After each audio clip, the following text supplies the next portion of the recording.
It's great to see so many people here who are interested in my favorite subject, which is how life got started. So what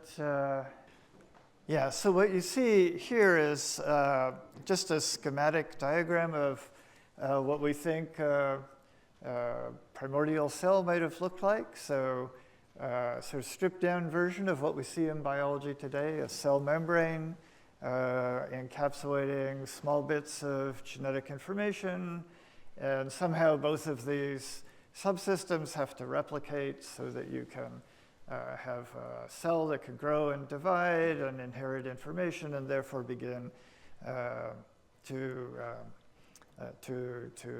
adapt and evolve through Darwinian evolution. So that's where we're trying to get to.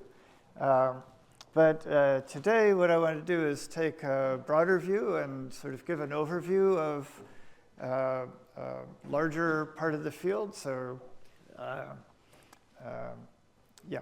what we really want to understand is like a whole pathway, right, from how planets form, what the early environments were, how the chemistry on a young planet develops in such a way that it can give rise to life, and then after that, how at least early evolution starts to develop the complexity that we see in modern cells.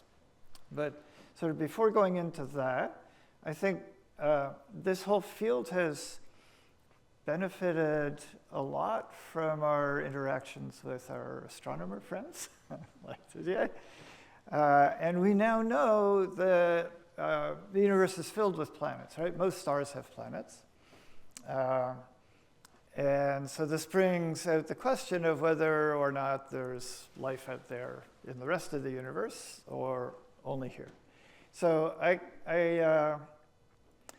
like to begin talks by just asking people, how many of you think the answer is yes, that the universe is filled with life and other planets out there have life? Yeah, how many? Okay, it's quite a lot. And on the other hand, how many of you think that life is so complicated and so hard to get to that it might be incredibly rare to the point that maybe we're the only place in the universe that has life? And there are definitely, even some of the hardcore chemists think that way. It's very interesting. Yeah, so my answer is I don't know, and that's why we're trying to do all the work that we're doing, right? To try to get a handle on this question of whether life is easy to get to, in which case it should be common, or whether it's really, really hard to get to, in which case it might be rare. Okay, so there are some obvious reasons for thinking why many of you think that life is common in the universe. So one is, of course, that there are so many places where we know that life could survive, right? There are many, many planets that are in the right temperature range and so on, that they could support life, which is a different question from whether life could get started there. But there are lots of places that are habitable. Thousands and thousands of planets have been defined by a whole range of ground and space telescopes now. And the other reason is that even here, there was so much time to get life started, right? Hundreds of millions of years between the time when our planet cooled down and the earliest indisputable signs of life. And so that could apply everywhere. So we have lots of space, lots of time. Maybe life is common. On the other hand, if you start to look at biology, right, you just immediately get, flooded with complexity. So every cell on our planet has thousands of moving parts, like very sophisticated enzyme catalysts that are catalyzing thousands of chemical reactions that all miraculously work in concert and allow the cell to grow and divide and propagate. But I think even worse than this biochemical complexity is the underlying informational structure, in which everything in this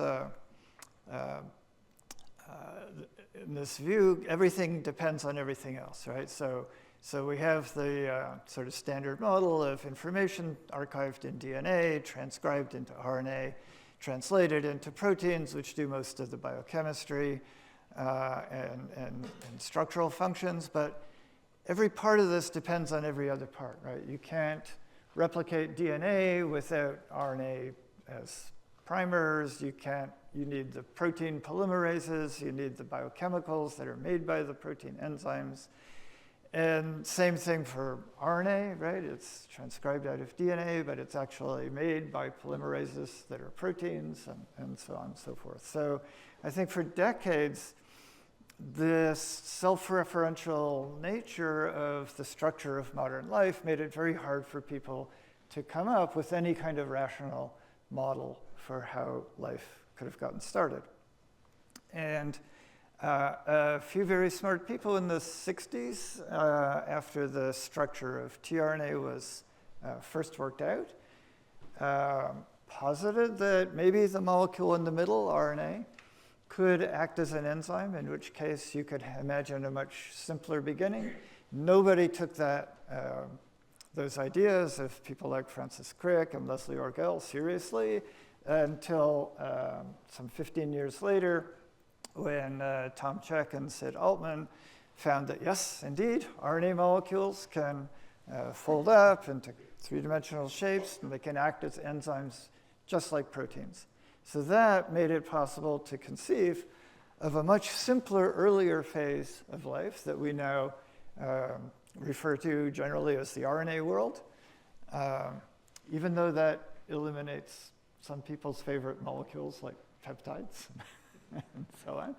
But the simple idea is you can have an RNA genome that might be replicated with the help of an RNA enzyme. You can have all kinds of regulatory interactions. You could do basic biochemistry using RNA enzymes. And so now the problem is much simpler, right? We just have to go from the chemistry of the young planet to figuring out how to make RNA and lipids that can make cell membranes, and then figuring out how the whole system can work together to propagate and start to adapt. Okay, so I'll start going into those issues in a minute. I just wanted to show one thing, which is the kind of smoking gun in support of this RNA world hypothesis, which is that if you look at the crystal structure of the ribosome, and this is from a paper by Tom Stites, looking at the catalytic center of the large subunit of the ribosome, which, and right in here is where peptide bonds are put together. The green squiggle here is a transition state analog, and you can see that there are no, so the gold squiggles are proteins, the gray squiggles are RNA. It's all RNA here. So RNA is what makes all of the coded peptides and proteins in all of biology in every cell on the planet. And so I think the only logical deduction, having seen this structure, is that RNA came first, and at some later stage evolved the ability to generate coded peptides and proteins, which is what we see in biology today. Okay, so with that as a bit of background, we can ask, how did this early RNA-based life emerge from the chemistry of the early Earth? And one way to sort of break this down, or to start breaking this down into somewhat simpler subsets, is first to think, well, okay, we need to understand how the building blocks, the chemical building blocks of biology, could have been created on the early Earth. And so a lot of that work has been done in the Sutherland lab. We can then ask, how did simple biology emerge? Once you have the right chemicals, how do these compounds come together and start acting like a living cell? And then finally, something that's becoming increasingly central to the field is to actually think about the physical, the geochemical environments on the young planet that would have allowed these stages to actually happen. Okay. So first we need to think about the chemical building blocks of biology. And you've probably all heard about the sample return mission from, let me see if I can get this to play. The sample return mission from the asteroid Bennu. And it's a really amazing space mission. They landed, collected a sample, brought it back to Earth, right? So the first time we've been able to look at a really pristine sample of material from the beginnings of the solar system. And of course, people immediately started analyzing the organic compounds. And sure enough, there are amino acids, nucleobases, a lot of interesting compounds. But one of the, and so there have been different interpretations of this, right? Some people like to say, okay, maybe building blocks of biology were delivered from space to the early Earth.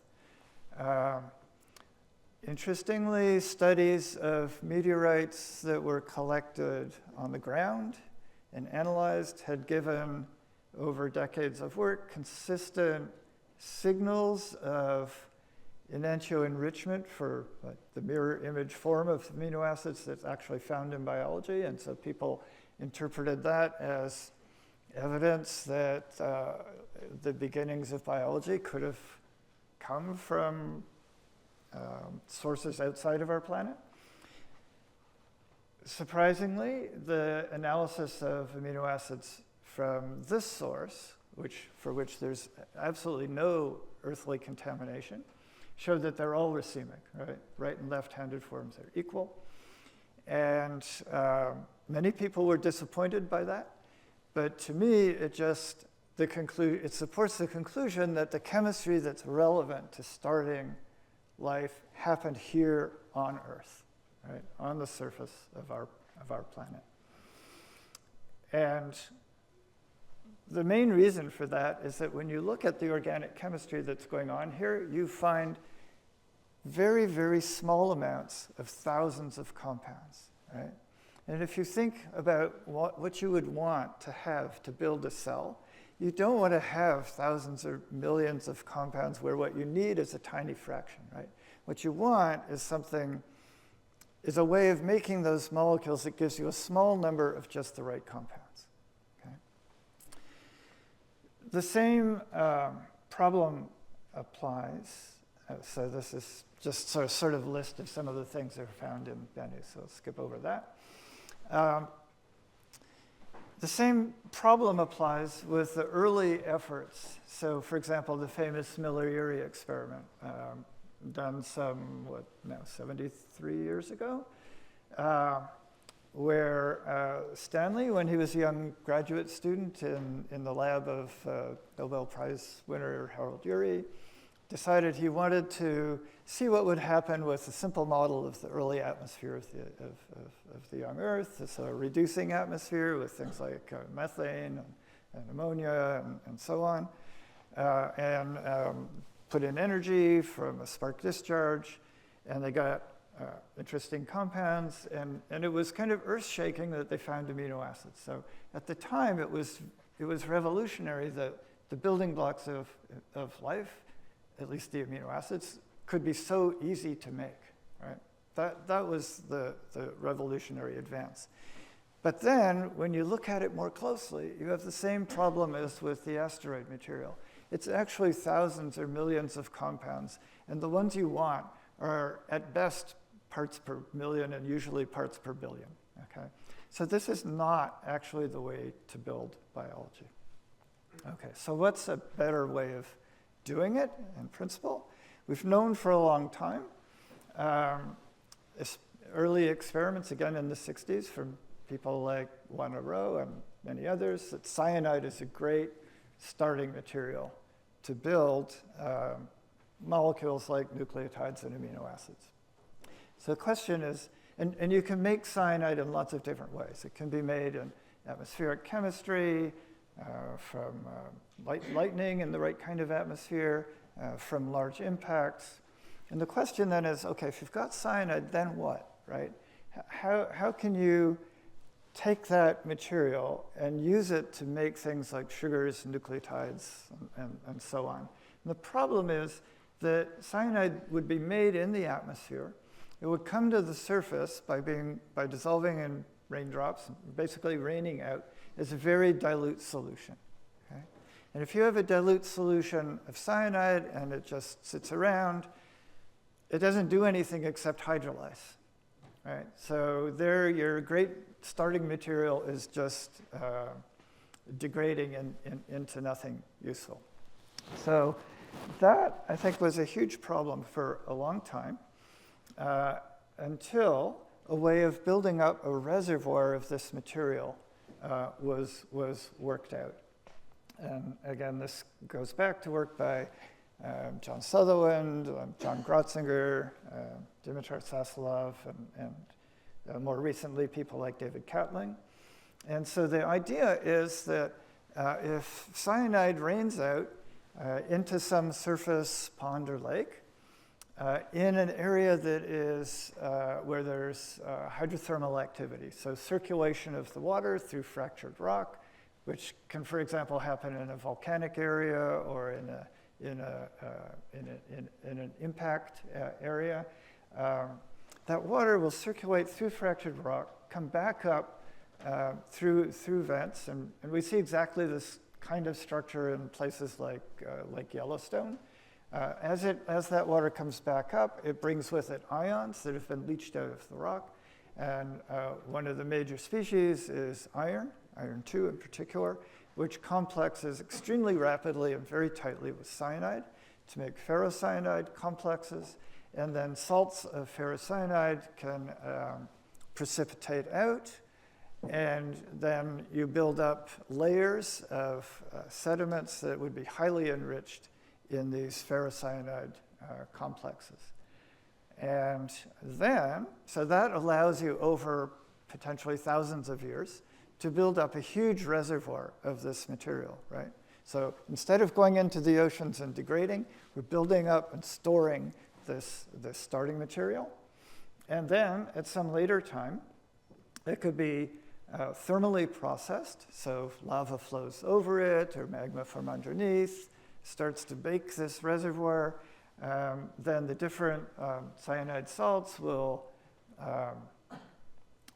kind of fall apart and release various products, including cyanide itself, ammonia, cyanamide, and other useful things. So now you have a reservoir of really reactive starting materials that you can actually start to work with to build up more complex molecules. Now, a lot of the steps in that subsequent chemistry are photochemical steps. And so again, this is where I've personally found it very useful to get out of the lab and go to places like Yellowstone and see natural environments where you can start to imagine how these kinds of things could have happened on the early Earth. So this is a photograph from Yellowstone again. It's one of these terraced outflows, and so you see a relatively thin layer of water exposed to sunlight. So on the early Earth, of course, there's no oxygen in the atmosphere, so this would have been a source of UV that would irradiate this material. And this could be, for example, water that has, so if rain falls on that area where we have the thermally processed cyanide residues, it could leach out extremely concentrated mixtures of reactive starting materials, right? So instead of trying to work with, extremely low dilute concentrations, there's actually a plausible mechanism now by which you could have mixtures of reactive starting materials that could be up to molar concentrations. Okay. So there's a lot of steps involved, but I think one of the big lessons in the last decade or two is that you don't do all of the steps by just mixing a bunch of stuff together and waiting and expecting for life to emerge out of the primordial soup, right? It was never a realistic model. But now we can actually having seen how the pathways have been worked out, we see some remarkable things. So in this particular step, we're starting with really simple starting materials here. These react very efficiently to make this 2-amino-oxazole, which then reacts with another sugar to make these more complicated intermediates. And remarkably, this one, RAO, crystallizes out. Right? It just makes these incredibly beautiful crystals, which have also been the subject of a lot of study recently as kind of the nexus where homochirality might come into the system. The 2AO itself also crystallizes beautifully, and it could in principle be purified by sublimation. The RAO will crystallize out of a mixture of different stereoisomers, and so you can do a few steps at a time, crystallize out an intermediate, wash away impurities, and then you have to store that new reservoir of an intermediate, and then hope that at some future time the conditions change, and you can go on and do the next couple of steps in the whole process. So some of the lessons from all the work that's been done over the last 20 or more years is we can break up long pathways into smaller chunks, accumulate intermediates as reservoirs, termed organic minerals. So we don't have many organic minerals on the modern Earth because they get eaten up, but on the early Earth they could accumulate. And the other kind of revolution in how to think about things is this buzzword of systems chemistry, which has cropped up again and again, that you can take advantage of things that had to be around to make the whole system work much better. And there are many examples of that. Okay, so another thing that's come up again and again in these chemical pathways is that, as I mentioned, a lot of the steps involve photochemistry. This is a particularly beautiful example that was worked out by Jimmy Xu in John Sutherland's lab. So this is the structure of cytidine nucleotide, but it's almost like what you need in biology, except that the nucleobase is below the sugar in this drawing, right? And what you need in biology is to have the nucleobase above the sugar in the so-called beta anomer. And a long time ago, there were pathways that were worked out that got pretty much to this point, except with the oxygen version here. But people were stuck there for decades until it turned out that UV irradiation of the sulfur version of alpha C would flip the ring up and give you the configuration that you need to have in biology. So there's been just breakthrough after breakthrough like this. Let's see, another really central advance has been with respect to phosphate. So if you just look at RNA and DNA, right, there's phosphate as part of the sugar phosphate backbone. We knew there had to be a way to get access to phosphate to build those structures. But for decades, all people would talk about is the phosphate problem, the fact that if you have phosphate around in an environment where there's calcium, you precipitate out calcium phosphate as highly insoluble calcium phosphate minerals, and all you have in solution is micromolar phosphate, if you're lucky, okay? But once again, if you start to think about it a little bit more deeply and also look at environments that are found on the modern Earth, there are lakes, like this lake in British Columbia, that have really high levels of free phosphate, okay? And the reason is, as worked out largely by David Catling, if you get rid of the calcium, then phosphate can be leached out of rocks and it can accumulate, and it can be available for prebiotic chemical synthesis. Okay. All right, so that's kind of an extremely partial and brief summary of a few of the advances in prebiotic synthesis of the building blocks of life. But now, once we have the right set of molecules, how do they start acting to build up biology? Okay, so I'm going to focus a lot on the RNA component of primitive cells because that's what we think the primordial genome was more or less made of. And so what we need to understand is how to assemble chains of RNA, how to copy the information in an RNA template, how to actually go through cycles of replication, and get to a point where RNA could code for the heritable information that would allow for ribozymes to be assembled and start to build up biochemistry.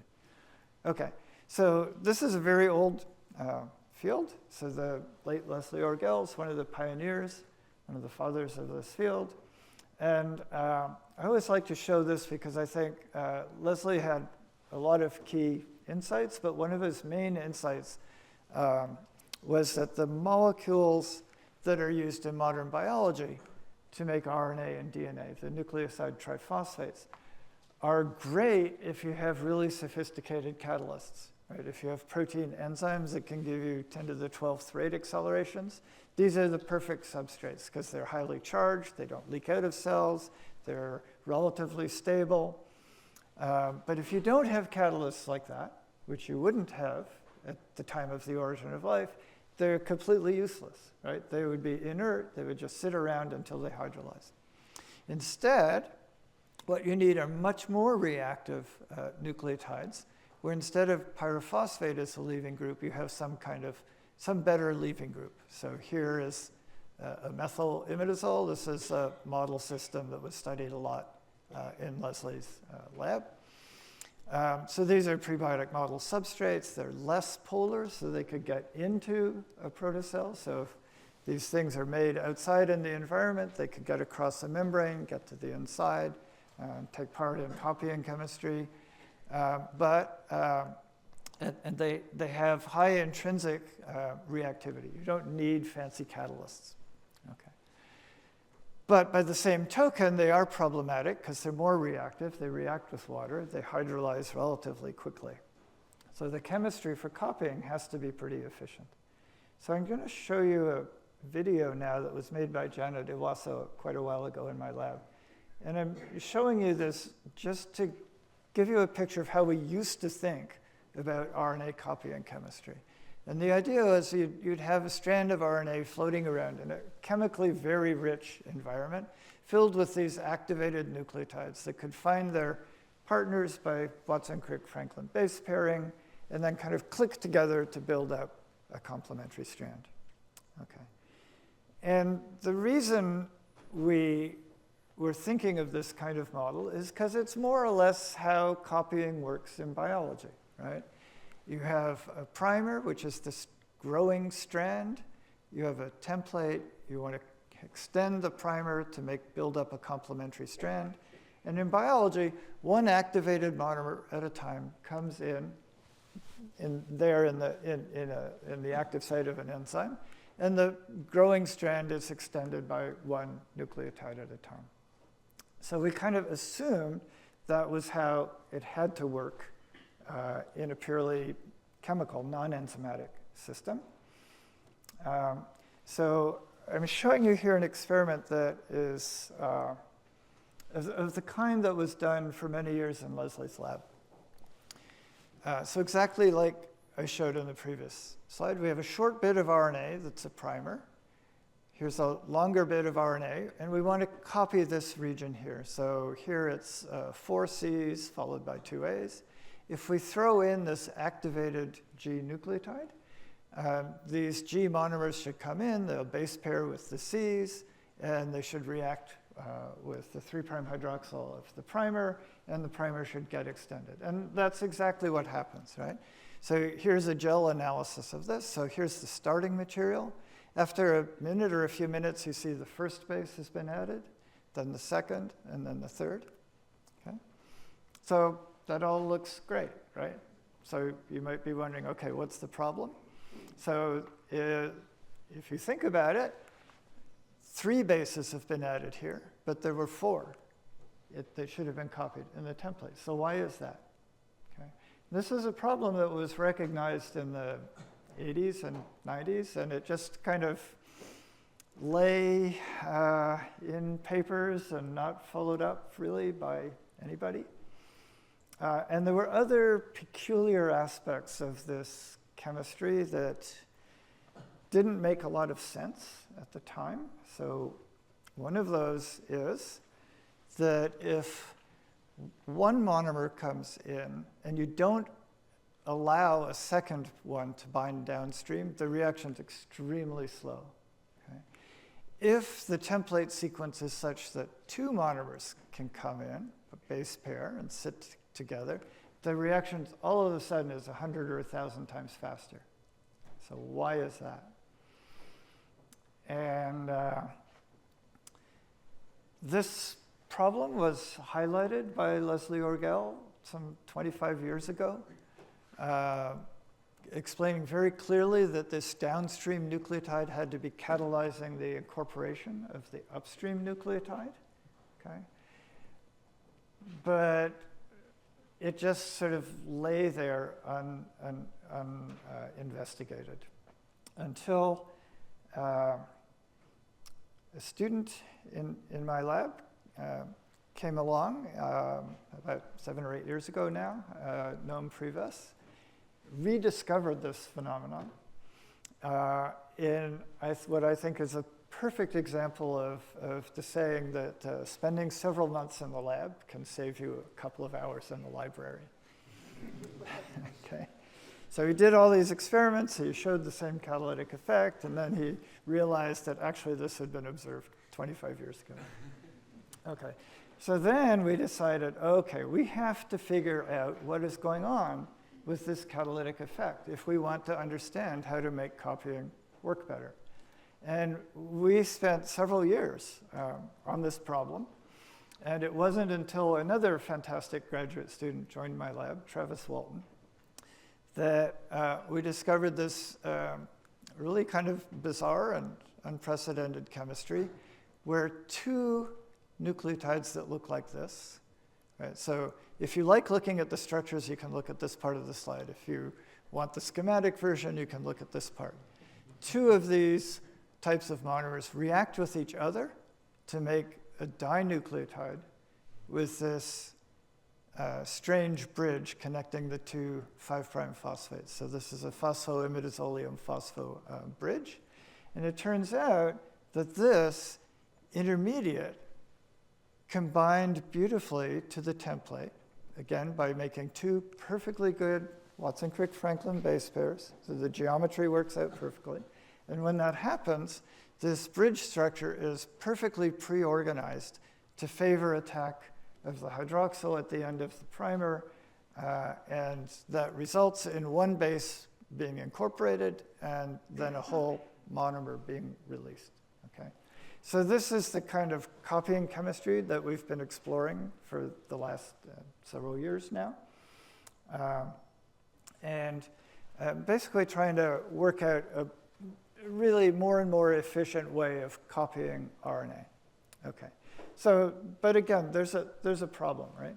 These kinds of experiments are all done in a nice, clean lab with pure substrates, and so 30 years ago, Jerry Joyce and Leslie Orgel made fun of this kind of way of doing experiments and thinking that we were looking at prebiotically plausible processes. They called it the molecular biologist's dream, right? Having a little prebiotic pool filled with pure beta-D ribonucleotides and imagining that, I mean, that's a completely unrealistic scenario. So how if things were messier, how could we get out of that problem, okay?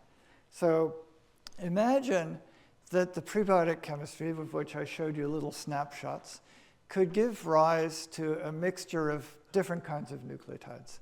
Maybe mostly ribonucleotides, but quite likely contaminated with some proportion of stereoisomers like arabinonucleotides, with other other types of nucleotides with different sugars, so threonucleotides, where the sugar has 4 carbons instead of 5. Maybe even deoxynucleotides. If you have all these things mixed together, and there are different ways of making them condense into short chains, short oligonucleotides, you'd have little fragments that would be so heterogeneous. They don't sound like a really good way to get evolution started, right? How could you ever build a reproducible 3-dimensional structure if you have all these different types of building blocks mixed up together? Okay. So this is something that we've been, it's a part of the puzzle we've been working on for a few years. And I'll just show you the highlights, what we think might be a way out of that problem of a bit of a primordial messy mixture. And that was, we started looking at the chemistry with one of these analogs of ribonucleotides, like one at a time, okay? So starting with the arabinonucleotides. So it's a simple variation where the 2' hydroxyl is up instead of down. We can make the corresponding activated nucleotides in the lab. We can look at all steps of the process, right? And what we see is with these variants, they make this bridged intermediate just as well. That part of the overall process is not affected at all. But the growth of the primer extension reaction is considerably slower. And worse than that, once you incorporate an arabinonucleotide at the end of the growing chain, it's all over. That's a chain terminator, right? You can't keep going. On the other hand, if you have one of these nucleotides in the template, you can copy over it. But most of the time, what you copy over it with will be the ribonucleotides. Okay?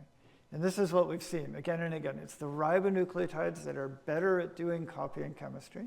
And so you would gradually filter out these variant nucleotides and replace them with ribonucleotides, the building blocks of RNA. We see the same kind of thing with TNA, where we have this different 4-carbon sugar. This time, the formation of the intermediate is slower. That step is slower. The primer extension step is also slower. Once you incorporate one of these nucleotides, further extension is also slower. So every step of the process is slower. But if you have this in the template, again, you can copy over it at only a small decrease in the rate. And so again, you would gradually be filtering out this variant and replacing it with the building blocks of RNA. So this is the way we're thinking about that process at the moment. You might start off with a mixture which is probably mostly ribonucleotides, but almost certainly contaminated with varying levels of alternative forms of nucleotides. Initially, you make these oligos that are very heterogeneous, but just by base pairing, every now and then, these pairs of these can come together. You can do a little bit of primer extension. You'll preferentially incorporate RNA. Then these come apart. You do it again, and by undergoing cycles of this, eventually, we think you would make oligos that are more or less like modern RNA. Okay, so if we get to that point, then we can really start to imagine going all the way to building a simple protocell. So this is, again, a schematic, a little bit more detailed. But now we have short bits of RNA, or maybe something close to modern RNA, maybe not exactly modern RNA, which is something I'll talk about in more detail in a talk tomorrow. Encapsulated in a membrane made from simple lipids, possibly as simple as just fatty acids. And now the real problem is not just making these structures. These self-assemble very, very easily and efficiently. The interesting problems are how to make the membrane grow and divide, right, with no biological machinery. It has to be just physics and chemistry. And similarly, we have to go through replication of the RNA. So not just template copying, which I showed you a bit of, but actual cycles of replication. And that's one of the key things that we're working on. So I focused mostly on RNA, but I want to show you a little bit about the properties of these really simple membrane systems, because they're incredibly beautiful and also full of surprises. So if you take any of these simple fatty acids and shake them up in water at the right pH, with a little salt, they'll spontaneously assemble into these beautiful structures. So here we see smaller vesicles trapped inside a larger vesicle. So these are bilayer membranes, right? They're bilayer structures just like the membranes in all of our cells, but made of much, much simpler building blocks. Okay, so how can we make these things actually grow? And one of the beautiful things about fatty acids is they have a very interesting phase behavior. So they have, at high pH, they form tiny micelles, nanometer-sized aggregates. As you lower the pH, they'll form bilayer membranes. If you lower the pH too much, they collapse into oil droplets. But the fact that they can form micelles allows us to actually watch, to feed pre-existing vesicles or model protocells. We can feed them with new fatty acids in the form of micelles and watch what happens as those molecules get incorporated into the pre-existing membrane. Okay? And so we studied this for years using very indirect methods until another great graduate student, Ting Zhu, joined my lab and decided we really should be able to watch this growth happening in the microscope. And this is what it looked like. We're starting off with a single vesicle with a fluorescent dye on the inside. You can probably start to see this filamentous structure growing out of it. And over about half an hour, the parental vesicle turns into this very dynamic, thin, filamentous vesicle. None of the contents have leaked out, right? So this was a completely shocking and unexpected view of growth. We just thought things would just slowly get a little bit bigger. So this was a surprise. And it turned out to be really beautiful because these filaments are extremely fragile. And so it doesn't take much more than a breath of wind on the water to cause them to snap apart and give you daughter cells. And they'll eventually just round up, right? So growth and division by this model is extremely simple.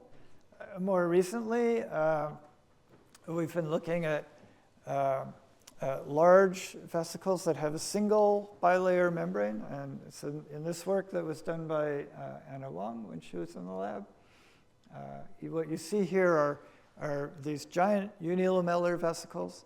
So there's a single bilayer membrane, and there's RNA on the inside, which has the green label. And again, you feed the system with more fatty acids. They incorporate into the membrane. And all of a sudden, you start to see these amazing shape changes. So as the surface area increases more rapidly than the volume, the surface is unconstrained. It can start to fluctuate. And you see spontaneous growth and division happening again. So there's a lot we don't understand about these processes. We're still studying them every day. But it does seem like relatively simple physics and chemistry is all you need to drive a primitive cell cycle in the sense of repeated cycles of growth and division. Okay, so I just want to end with a few comments about the environments where all this could happen. We're absolutely constrained by many of the chemical steps and by what we need for environments for protocells to be on the surface of the Earth. So despite any rumors you might have heard about life starting in the deep sea, that's completely false and totally unsupported. Life started on the surface of our planet, where you have abundant sources of energy from the sun and from many other thermal chemical sources. There are reasons to think that we need a very dynamic environment where the conditions are fluctuating on different time scales to drive things like cycles of replication and cycles of growth and division. So these are all hot topics of investigation these days.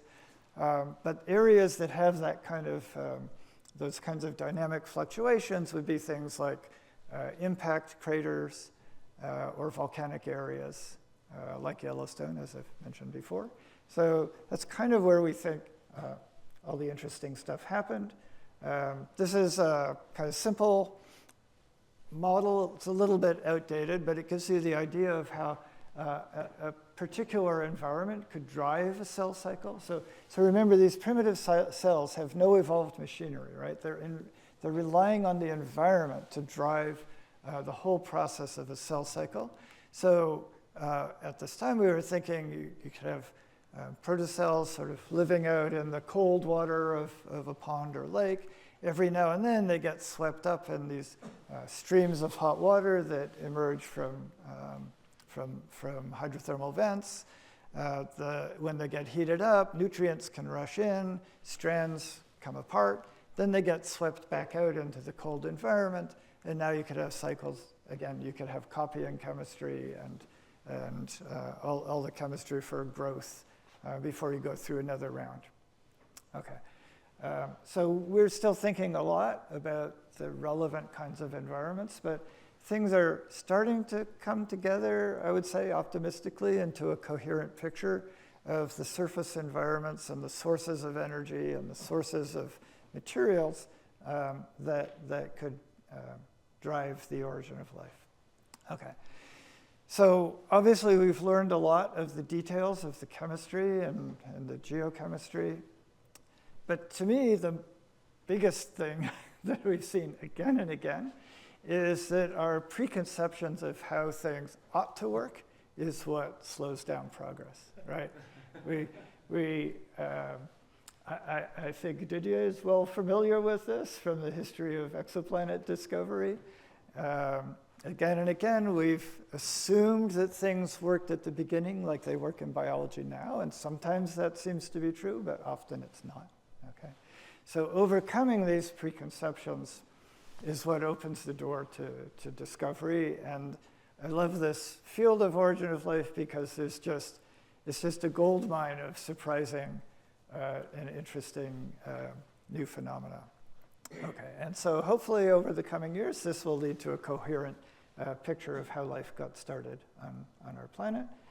And I've mentioned a few of the key people that made major contributions as I went along, but all of this work was done by fantastic grad students and postdocs, some of whom are shown here.